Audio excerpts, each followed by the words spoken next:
Hello everyone and welcome to my little corner of the internet. My name's Michael and I'm bitten by a radioactive book. Today it's Tic Tac Tuesday and I'm going to do the social media book tag. This one was created by faulty devices. I leave the link down below. And I was tagged by Sabrina from Sabrina Everywhere. Thank you for that. Please go out and check out her channel as well. She's a huge Brandon Sanderson fan, is getting into reading more fantasy. Quite interesting. I really like her, so go there and check her out. I leave her information below as well. For those of you who don't already know what the social media tag is, I have to match a social media platform like Facebook, Twitter or something to a corresponding book. So to show you how it goes, let's get started. The first one is Twitter, and the challenge is to pick your favorite shortest book. That's quite difficult. I'm a fantasy reader and I looked through a lot of books and I was always like, yeah, 370, 380, these are all my short books. So, but I came up with a book that was under 300 pages and it's Mort by Terry Pratchett. It's so far my favorite of the Discworld books. I haven't read that many of the series, I think like 7 or 8, there's over 40 in the series, and I'm planning maybe starting next year to read maybe one Terry Pratchett a month, and so far Mort is my favorite and it's a short book. The second one is Facebook, a book everyone pressured you to read. Yeah, I think that would be The Raven Boys, because I'm normally reading adult books, and when I read YA, it's mostly because I read it as a group read, or friends said, yeah, you have to read it, it's really, really good. And for The Raven Boys, this was a book where that actually worked out for me. I rated 4 stars in the end and I really liked it. The next one is Tumblr, a book you read before it was cool. That's quite easy because it's a Game of Thrones. I discovered the series in, I think, 2002, 2003 maybe, and since then I'm a huge fan of the series. When I started, only the first 3 books were out. I reread them, I think like 4 or 5 times even, and I had to wait 5 years for the 4th book, and I had to wait 5 years for the 5th book, and then only when the 5th book came out and the show started, that got really, really popular beyond fantasy readers. So yeah, I read Game of Thrones before it was cool.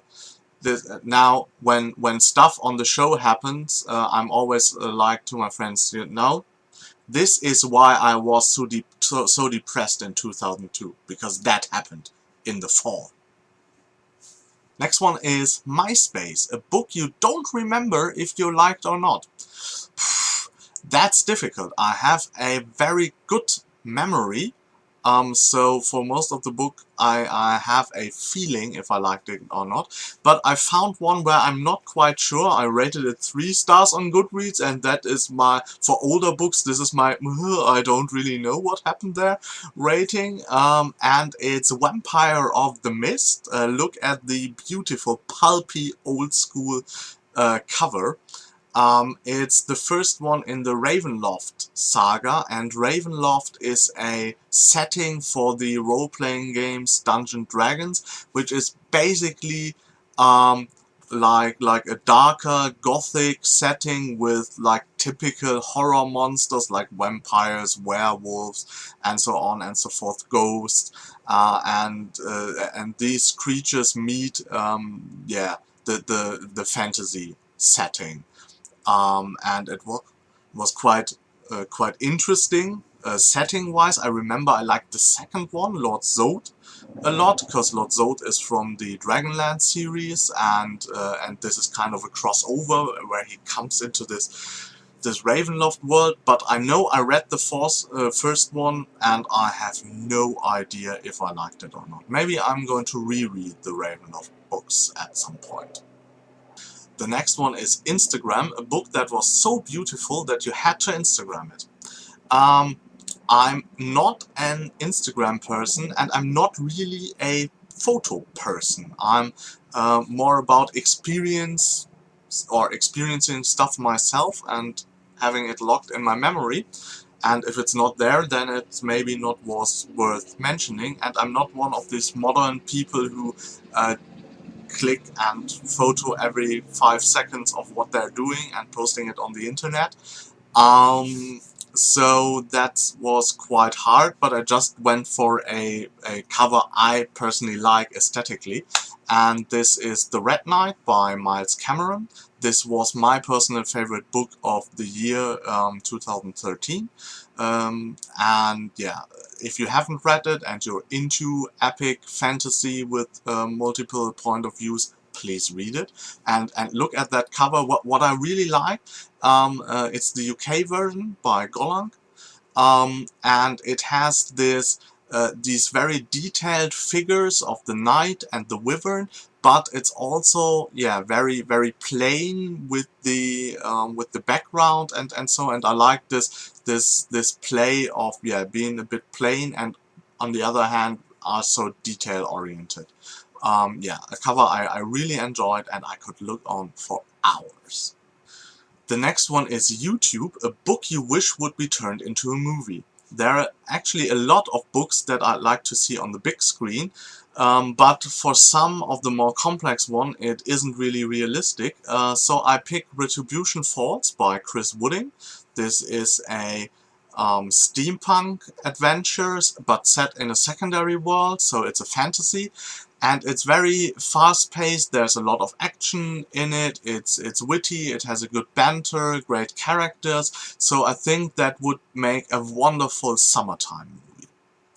Next we have Goodreads. It's a book you recommend to everyone. And I would take Bloodsong by Anthony Ryan. I read it this year, it's in my personal top 3 of this year so far. And it has like 16,000 or 17,000 ratings on Goodreads, and still it's a 4.6, I think. So yeah, most people really like it. It's a fantasy with great characters, it has great pacing, and yeah, overall it is a really good book, and I think a lot of people will actually like it. And the last one is MSN, a book from the good old days. I'm not a classic reader, so I think that question maybe goes into the classic territory normally, but I'm going to take one from my personal good old days, and that would be Dragons of the Autumn Twilight, or Dragons of Autumn Twilight. It's the first one in Margaret Weis's and Tracy Hickman's Dragonlance Chronicles.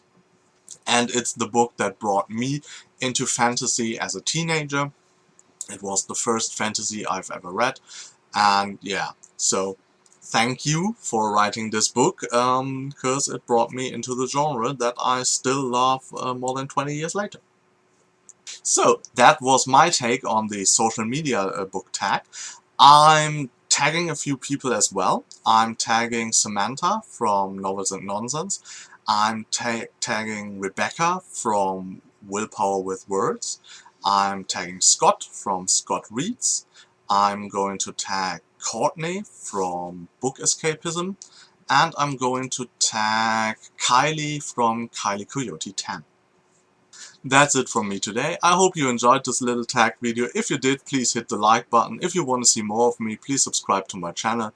If you want to know what's coming up on my channel, look into the description box. There's a little segment called On the Horizon. I wish you a good day and hope you get bitten by a really good book too. Bye.